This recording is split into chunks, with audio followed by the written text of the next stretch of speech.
Two করে তারপরে যেতে হয়।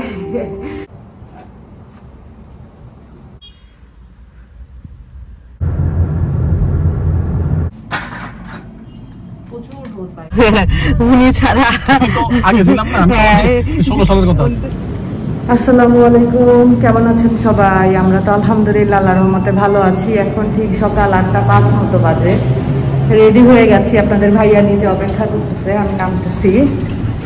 তো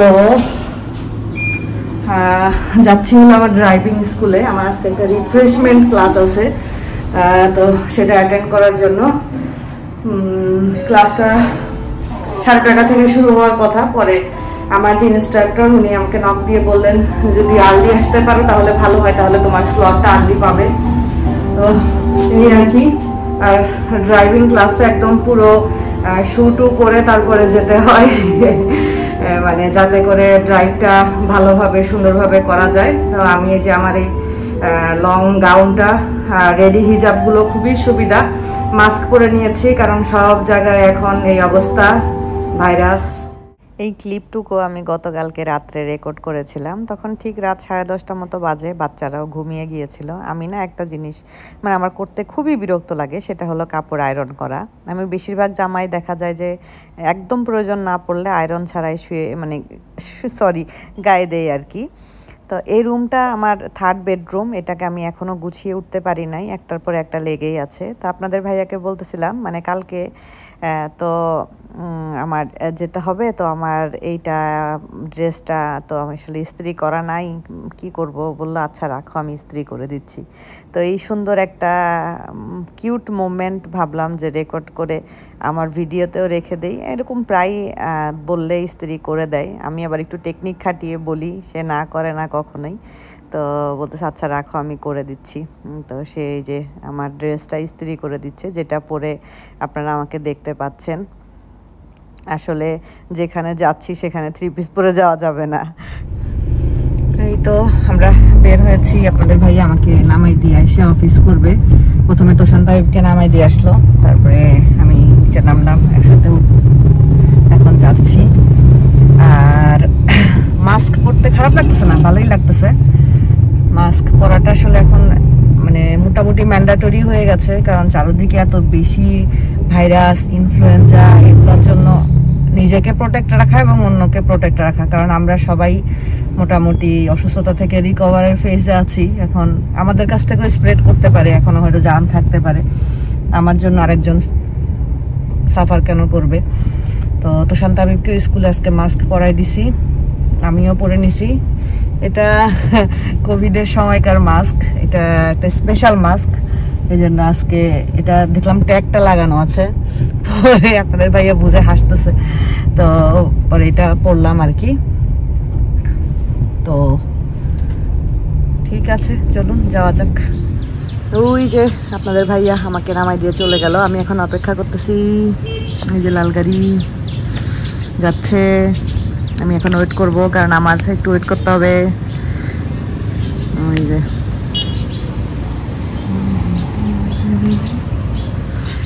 আর এই যে এখানে এখন প্র্যাকটিস চলতেছে, সবাই প্র্যাকটিস করতেছে। মোটরসাইকেলও প্র্যাকটিস হচ্ছে, তারপরে গাড়ি তো আছেই। তো আমার ট্রান যখন আসবে ওয়েট করতে হবে, জানি না কতক্ষণ ওয়েট করতে হবে। আমার ট্রান যখন আসবে তখন ইনশাল্লাহ আমি যাব। আপনাদের ভাইয়া চলে যাওয়ার পরে আমি প্রায় ঘন্টাখানেক মতো অপেক্ষা করছিলাম। তারপরে আমার রোডে ড্রাইভিং হলো, ফার্স্টে আমি রোডে চালায় আসলাম। আর এখন আমি অপেক্ষা করতেছি যে ভিতরে ট্র্যাকের মধ্যে চালাবো। তো রোডে চালায় আসছি, তাও প্রায় 40 মিনিট হয়ে গেছে। বসে আছি কারণ এখানে আসলে আমি একা না, আমার মতো আরও অনেক স্টুডেন্টরাই আছেন। ধরতে গেলে আমি একাই বয়স্ক, আর সবাই বেশিরভাগ ওই 20 থেকে 25-এর মধ্যে এজ। কারণ হলো সবাই তো আর্লি ড্রাইভিং শিখে ফেলে। আর এখানে দেখেন যে লরি শিখতেছে আর কি, লরি ড্রাইভ করা। তো ওই যে বিশাল বড় লরিটা এখন এই যে পার্কিং করবে, মানে পার্কিং শিখতেছে আর কি, যিনি শিখতেছেন উনি।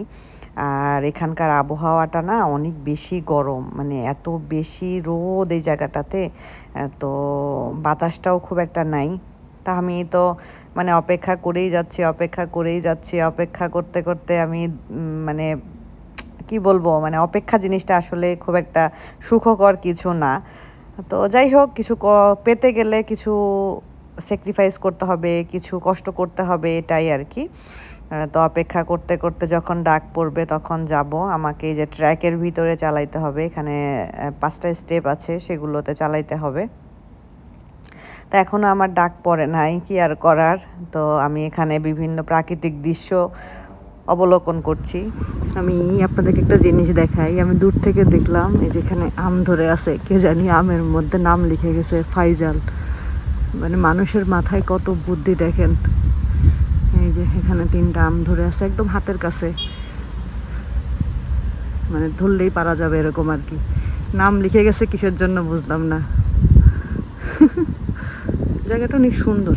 আর পাশে হলো রেল লাইন, একটু পর পরেই ট্রেন আসতেছে। এত রোদ থাকে এখানে, আকাশ একদম পুরো মানে কাক ফাটা রোদ।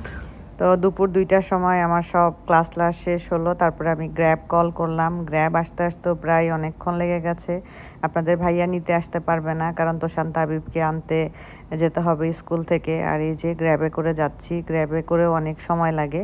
আর যে গ্র্যাবে যাচ্ছি, এই গ্র্যাবের সামনে একটা পি স্টিকার লাগানো আছে, আপনারা খেয়াল করেছেন হয়তো বা, এটা সম্পর্কে পরে বলবো।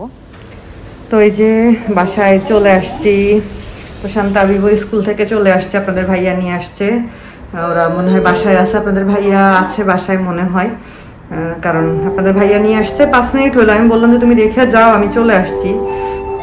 কারণ ওরেও আমি হলো করছিলাম কি জানি বলে, পাঠাই দিছিলাম আর কি। আমার চলে আসছো কেমন? তুমি তো ট্র্যাক করে দেখতেছিলা কি করে। আপনাদের ভাইয়াকে আমি গ্র্যাবে উঠে গ্র্যাবের ইয়েটা শেয়ার করে দিছিলাম আর কি, ট্র্যাকিংটা। আপনাদের ভাইয়া ট্র্যাক করে দেখতেছিল, যে দেখছো যে আমি নিচে নামছি। সেও অফিসে যাবে না, অফিসে লাঞ্চ আওয়ারে বের হয়ে তো তোশান্ত আবিবকে স্কুল নিয়ে আসে স্কুল থেকে। আজকে মনে হয় একটু লেট করেই গেল আর কি। ও আল্লাহ, সে সকালে গেছি আর বাহিরে এত রোদ, ওইখানেও রোদ এখানেও রোদ।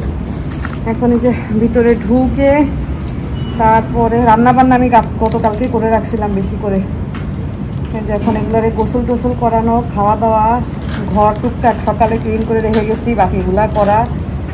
মানে কাজের তো আসলে শেষ নাই, এর মধ্যেই জীবন, এটাই আলহামদুলিল্লাহ। প্রচুর রোদ বাইরে, প্রচুর প্রচুর পরিমাণের রোদ।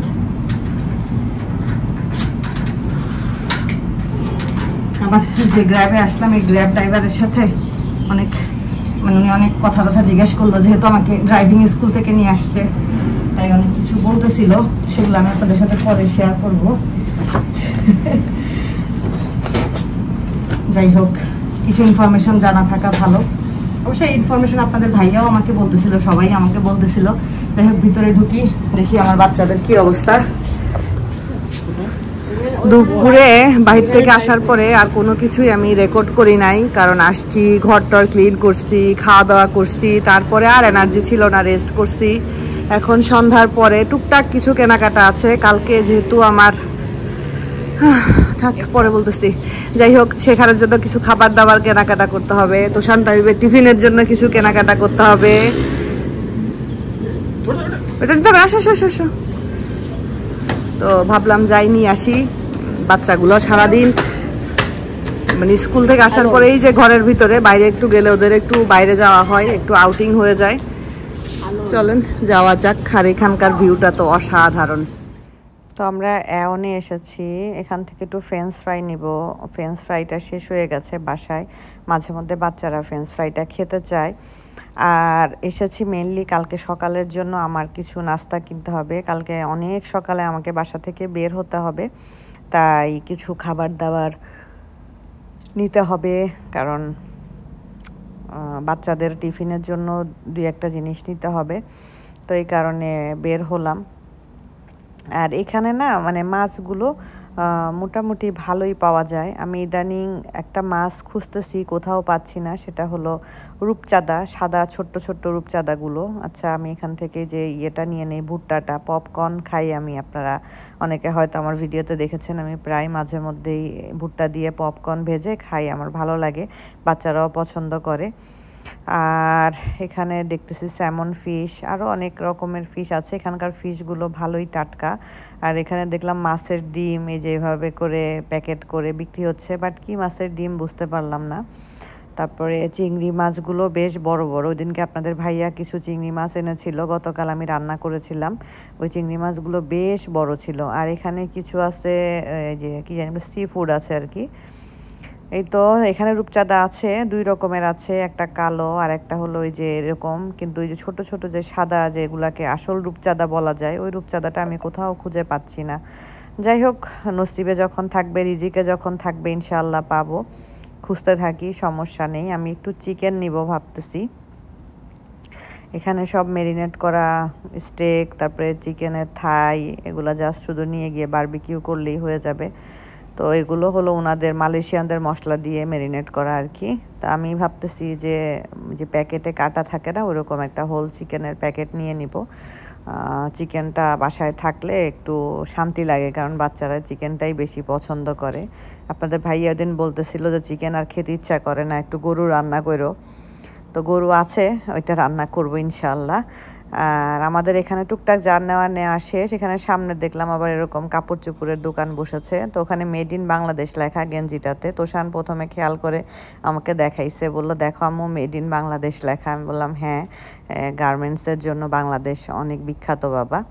তো এই যে চলুন বের হই। তো আমরা টুকটাক বাজারঘাট করলাম। তবে সাউন্ড কমাও মা।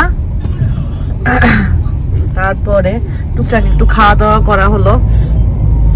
বিকালে তেমন কিছু খাই নাই, মানে বিকালে তো খাই নাই, দুপুরে যে এসে খাইছি তাও ভাল লাগতেছিল না। দুপুরে মানে এত গরম থাকে গো এখানে, মানে এত গরম বাবা। এই গরমের মধ্যে, তার মধ্যে মানে গাড়িতে এসি চলে ঠিক আছে, কিন্তু উইন্ডো নামানো থাকে, কারণ আমি তো একা চালাইছি। সো একা উইন্ডো নামানো থাকে, ইনস্ট্রাক্টররা দেখতে থাকে। একবার ঢুকতেছে, আবার আজকে অনেক অপেক্ষা করতে হয়েছে। আজকে তো আসলে নর্মাল ক্লাস না, রিফ্রেশমেন্ট ক্লাস ছিল। যেটা বলতে যাচ্ছিলাম, কালকে আমার driving JPJ test, practical test. তো আমি জানি না কালকে পাস করতে পারবো কিনা, কারণ হলো বেশিরভাগই ফার্স্ট টাইমে পাস করে না। এখন আল্লাহ যদি সহায় হয়, আল্লাহর যদি রহমত থাকে, ইনশাআল্লাহ এক চান্সে পাস করে যাব। থিওরিটা তো আলহামদুলিল্লাহ 50-49 পাইছিলাম। ওইটা আমি এটাতে গ্যারান্টি দিতে পারতাম, কারণ আমি পড়াশোনা করছি। হ্যাঁ, আমি ড্রাইভিং আলহামদুলিল্লাহ আল্লাহর রহমতে কেমন পারি বলো? আলহামদুলিল্লাহ মানে নতুন ড্রাইভার হিসাবে আমি আলহামদুলিল্লাহ খুব ভালো ড্রাইভ করতে পারি। আমার যে আজকে ইনস্ট্রাক্টর চেঞ্জ হয়েছে, আমাকে যিনি শিখাইছে উনি না, অন্য আরেকজন। আমি যখন রোডে চালাচ্ছিলাম উনি আমাকে বলতেছিল তুমি কি নিয়মিত ড্রাইভ করো? আমি নিয়মিত করি না, বাট মাঝে মধ্যে করি। বলছে তোমার ড্রাইভিং ভালো, তুমি রাস্তার মাপটা ভালো বুঝো। তো যাক আলহামদুলিল্লাহ। আমি যে গ্র্যাব ড্রাইভারটা আমাকে নিয়ে আসতেছিলাম, আপনাদেরকে একটু দেখাইলাম। তো উনি আমার সাথে অনেক কথা বলতেছিল, যেহেতু আমাকে ড্রাইভিং স্কুল থেকে পিক করছে। তো আমাকে বলতেছিল যে তুমি কি ড্রাইভিং শিখতেছো কিনা, কত বছর ধরে মালয়েশিয়ায় আসছো, তোমার হাজবেন্ড কি করে, বাচ্চারা কোথায় পড়ে, এগুলো জিজ্ঞেস করতেছে। তারপরে বলা টলার পরে উনি আমাকে বলছে তোমাকে আমি একটা কথা বলি, তুমি নার্ভাস বা ডিসঅ্যাপয়েন্ট হয়েও না। আসলে কি জানো, ফার্স্ট টাইম যারা মানে জেপিজের টেস্ট ফেস করে, তারা বেশিরভাগই ফার্স্ট টাইমে পাস করে না। ফার্স্ট টাইম তুমি যতই ভালো দাও না কেন, ইনস্ট্রাক্টর তোমার কোনো না কোনো খুঁত বের করার চেষ্টা করবে, বা তুমি পাস নাও করতে পারো, তুমি হতাশ হবা না। আমি বললাম, উনিও বলতেছিল যে উনি এই বছরই উনি ড্রাইভিং লাইসেন্স নিছে, এবং উনি নিছে পেরাক থেকে। আপনারা দেখছেন, আমি দেখাইছি যে পি লেখা, ওনার গাড়িতে পি লেখা। মানে যারা প্রফেশনারি যাদের, মানে আমি এখন লাইসেন্স পাইলে আমাদের গাড়িতেও পি স্টিকারটা লাগাইতে হবে। পি স্টিকার 2 বছর থাকবে। 2 বছরে যদি আমার কোনো খারাপ রেকর্ড না থাকে, আমার যদি পয়েন্ট যদি খারাপ না হয়, সব ঠিকঠাক থাকলে আমাকে এরপরে সি লাইসেন্স মানে কম্পিটেন্ট ড্রাইভিং লাইসেন্সটা দিবে আর কি, যেটা আপনাদের ভাইয়ারা পাইছে 2 বছর পরে। তো এই 2 বছর পর্যন্ত আমাকে পি স্টিকারটা দেখাইতে হবে। তার মানে আমি মাত্র শিখে গাড়ি চালাচ্ছি, যাতে আমার পিছনে যারা গাড়ি চালাচ্ছে আমাকে দেখলে আমার একটু এক্সট্রা কি বলে, ক্রেডিট না, প্রেফারেন্স, এক্সট্রা প্রেফারেন্স, মানে আমি একটু স্লো যাব বা আমি একটু ভুল করতেই পারি। তো ওইটাতে যাতে তারা বিরক্ত না হয়, এই জন্য পি লাইসেন্সটা। তো ওনারও কিন্তু পি লাইসেন্স লাগানো, কারণ উনি এই বছরই লাইসেন্স নিছে। তাই আমি বললাম যে তুমিও কি মানে ফেল করছো ফার্স্ট টাইম? বলছে না, আমি ফার্স্ট টাইম ফেল করি নাই, কারণ আমি হলাম মালয়েশিয়ান। ম্যাক্সিমাম ফরেনারদের ক্ষেত্রে, মানে 100%-এর মধ্যে 80% ফরেনারদের ক্ষেত্রে ওনারা ফার্স্ট টাইম জেপিজে ফেল দেয়। হ্যাঁ, ওইটার একটা কারণ আছে, কারণটা আমি আসলে না বলি ক্যামেরাতে, তাই না, না বলাই ভালো। মনে করেন ওইটা একটু ফিনান্সিয়াল রিলেটেড, কারণ আমি যদি এখন ফেল হয় আমার, আমি যখন আবার আরেকটা এক্সাম 1 মাস পরে আমার আবার এক্সাম থাকবে, তখন ওইটা আমাকে আবার একটা কি বলে এটাকে ফি দিয়ে আমাকে ওইটাতে অ্যাটেন্ড করতে হবে। তো উনি নিজেই বলতেছে, আমি তো উনি মালয়েশিয়ান, উনি নিজেই বলতেছে যে ওইটার কারণে দেখা যাবে যে তোমাকে ফার্স্ট টাইম ফেল দিতে পারে, এটা সম্ভাবনা সবচাইতে বেশি। তো তুমি এটা নিয়ে মন খারাপ করবা না, তুমি হলো কনফিডেন্ট থাকবা। আর ফার্স্ট টাইমের পরে তুমি যদি সেকেন্ড টাইম যখন এক্সাম ফেস করতে যাবা, তখন যদি তুমি কোনো ভুলও করো, তাও তোমাকে ওরা পাস দিয়ে দিবে, সমস্যা নাই। তার মানে এটা না যে তুমি ফার্স্ট টাইম পারলা না বলে তুমি গিভ আপ করলাম। তা আমি বললাম যে না না, এই জিনিসটা আমি নিজেও শুনছি, এবং আমাদের মধ্যে যারা লাইসেন্স নিছে একমাত্র উনি ছাড়া, 16 সালে লাইসেন্স নিছে একমাত্র এই ভদ্রলোক ছাড়া আর সবাই আমাদের পরিচিত সার্কেলের মধ্যে যারা যারা লাইসেন্স নিছে তারা ফার্স্ট টাইম পাস করতে পারে নাই, সেকেন্ড টাইম গিয়ে আলহামদুলিল্লাহ পাস করে লাইসেন্স নিছে। মিতুও নিছে, মিতুও তো এবছরই লাইসেন্স দিল। হ্যাঁ, তো আমি এখন যে স্কুলটাতে আমি মানে যাচ্ছি, ওইটা কিন্তু আমাকে মিতুই সবকিছু পরিচয় করাই দিছে, মিতুই আমাকে ওখানে ভর্তি টর্তি করাই দিছে। তো মিতু এই বছর লাইসেন্স নিছে, মিতুও প্রথমবার পাস করতে পারে নাই, সেকেন্ড টাইম গিয়ে পাস করছে। তো এই হলো কথা। এখন কালকে আমার জেপিজ এক্সাম, আপনারা আমার জন্য দোয়া করবেন। পাস ফেল এটা আল্লাহ যেটা আমার ডেস্টিনিতে লিখে রাখছে এটা হবে। আমি আমার 100% চেষ্টা আমি করেছি। আমি পড়াশোনার ক্ষেত্রে ওইটা তো করছি আলহামদুলিল্লাহ, আমি ওইটা কথা বাদই দিলাম। আর এই প্র্যাকটিস বলেন, এটা বলেন, ওটা বলেন, আমি আলহামদুলিল্লাহ সব দিক দিয়ে আজকে আমার কোথাও কোনো ভুল হয়নি। আমি আজকে খুব সুন্দর করে সবগুলা স্টেপ আমি ফলো করে, রোডেও খুব সুন্দর করে আলহামদুলিল্লাহ আমি চালাইছি। এখন যদি আমার নসিবে পাস এক চান্সে থেকে থাকে তো আলহামদুলিল্লাহ, আর যদি না থাকে নেক্সট টাইম ইনশাল্লাহ 1 মাস পরে আবার দেওয়ার তো একটা সুযোগ আছে আমাকে, তখন আবার 300 রিঙ্গিট পে করতে হবে। কি বলে রিটেস্ট, হ্যাঁ রিটেস্ট বলা যেতে পারে। রিটেস্ট মানে একবার না পারলে তো আমি রিটেস্ট দিতে পারবো।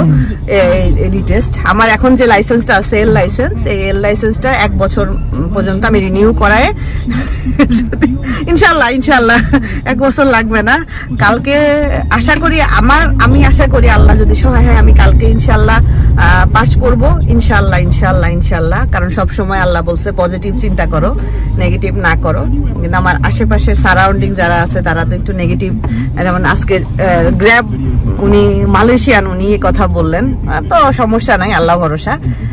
আপনারাও দোয়া করবেন আল্লাহ যেন সবকিছু সহজ করে, সুন্দর করে, একবারে যেন পাস করতে পারি। আর না হলে ইনশাল্লাহ নেক্সট টাইম, সমস্যা নাই। তো আজকের মতো বিদায় নিচ্ছি। সবাই ভালো থাকবেন, সুস্থ থাকবেন। আল্লাহ হাফেজ।